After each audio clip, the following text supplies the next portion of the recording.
just wanna disappear, wishing I was somewhere other than here. Okay, so here's the boatyard. These are the little apartments. I'm going to give you a little tour of Ferro Alquimar Astillero Naval.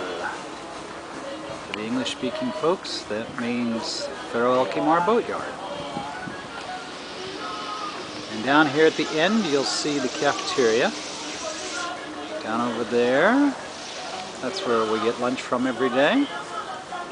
You can see the ocean in the background there, and then here's some of the boats in the yard. We'll come right around and see our little boat. You can see it's got some new epoxy barrier on the bottom. The boys are getting ready to mix up the non-skid.